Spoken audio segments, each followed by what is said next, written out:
بسم اللہ الرحمن الرحیم الحمد للہ والصلاۃ علی اہلہا اما بعد۔ نوجوان یہ سوال کرتے ہیں کہ ہم کیسی لڑکی سے شادی کریں؟ سیدھا سا جواب ہے، وہ لڑکی مال میں ہم سے کمتر ہو اور دین میں، کیریکٹر میں، اخلاق میں ہم سے بڑی ہوئی ہو، ایسی لڑکی سے شادی کی جائے۔ ظاہر سی بات ہے، جب وہ دین میں، اخلاق میں، کیریکٹر میں ہم سے بڑی ہوئی ہوگی تو اس کے ان کیریکٹر کا، ان اخلاق کا اثر ہم پر بھی ہوگا، ہماری اولاد پر بھی ہوگا۔ ہماری اولاد بھی با اخلاق ہوگی، دیندار بنے گی۔ لیکن ایک بات نوجوانوں سے خاص طور پر یہ کرنا چاہتا ہوں کہ ہماری یہ جو میرج لائف ہے، جس کو اردو میں ازدواجی زندگی کہتے ہیں، اس میں دو چیزیں ہوتی ہیں۔ ایک ہے کہ وہ لڑکی یا لڑکا خوبصورت ہے یا نہیں ہے، اور دوسرا ہے اس کے کیریکٹر، اس کے اخلاق کیسے ہیں۔ اس لیے اسلام پر قربان جائیے کہ اسلام نے یہ کہا کہ اس میرج لائف کے اندر دو پارٹیاں ہیں، ایک لڑکا لڑکی، دو اس کے ماں باپ۔ لڑکا لڑکی سے یہ کہا کہ وہ خوبصورت ہے یا نہیں ہے، تمہارا پارٹنر یہ تم چوز کرو، تم دیکھو، لیکن اس کے اندر کے اخلاق کیسے ہیں، کیریکٹر کیسے ہے، اس کے لیے اپنے ماں باپ کو ساتھ میں لو۔ زندگی کا اتنا بڑا فیصلہ تم ماں باپ کے بغیر مت کرو۔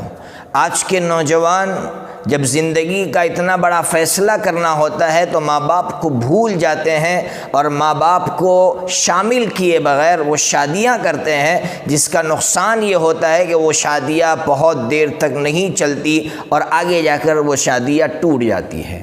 اس لیے میں اپنے ان نوجوان دوستوں سے کہوں گا کہ سب سے بڑی چیز اس میں کیریکٹر ہے، اس میں اخلاق ہیں، اور اس کے لیے ماں باپ کو شریک کیا جائے۔ البتہ میں ماں باپ کو اور بڑوں سے کچھ التجا کرنا چاہتا ہوں۔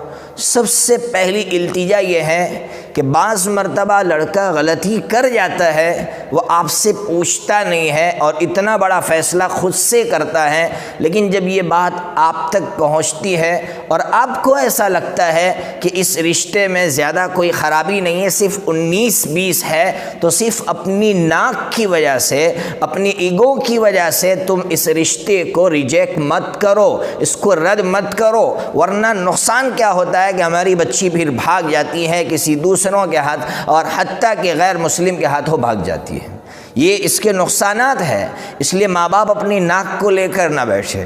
دوسری التجا بڑوں سے یہ ہے کہ بہت سی مرتبہ لڑکا یہ کہنا چاہتا ہے کہ اماں میں اچھا کام کرنا چاہتا ہوں۔ مثال کے طور پر وہ کہتا ہے کہ اماں میں جہیز نہیں لوں گا، ہم بارات لے کر لڑکی والوں کے یہاں نہیں جائیں گے۔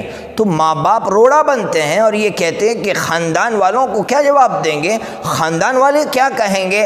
خاندان والوں کو راضی کرنے کے لیے بچہ جو سچائی پر چلنا چاہتا ہے ہم اس کو سپورٹ نہیں کرتے۔ یہ ماں باپ کی بہت بڑی غلطی ہے۔ اس لیے ماں باپ سے التجا کرتا ہوں۔ دوسری التجا میری یہ ہے کہ اس طرح اگر آپ کا لڑکا کوئی اچھا کام کرنا چاہے تو اس کو سپورٹ کرو۔ یہ مت کہو کہ خاندان کیا کہے گا، خاندان کب تک تمہارے ساتھ چلے گا، خاندان والے تو تمہاری اچھی باتوں کو بھی ریجیکٹ کر دیں گے، یہ کہہ کر کہ اس میں یہ خرابی ہے، یہ خرابی ہے۔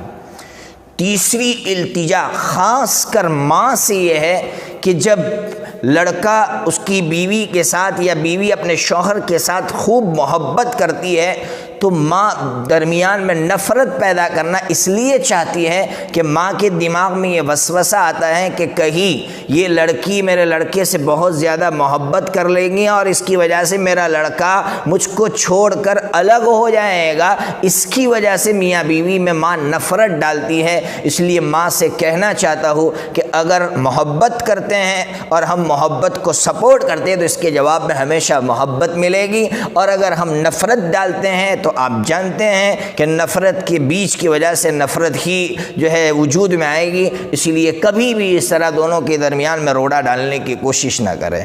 چوتھی التجا، لڑکا اگر کوئی غلطی کر جائے یا بچی ہماری کوئی غلطی کر جائے تو ہم لوگ بد دعائیں دے دیتے ہیں۔ یاد رکھیے جس سے ہم محبت کرتے ہیں اگر اس کی محبت نہ بھی ملے تو قاعدہ یہ ہے کہ اس کے لیے دعا کریں کہ وہ جہاں رہے خوش رہے، چاہے اس نے مجھے خوش نہیں کیا لیکن وہ زندگی بھر خوش رہے۔ اس لیے میں نے بڑوں سے یہ التجا کی ہے، چھوٹوں سے بھی میں نے درخواست کی ہے کہ چھوٹے بھی اپنے فیصلے میں ماں باپ کو شریک کرے، اور ماں باپ سے بھی یہ التجا ہے۔ اللہ تبارک و تعالی دونوں کو ایک دوسرے کا تعاون کرنے کی، ایک دوسرے کو سپورٹ کرنے کی توفیق عطا فرمائے۔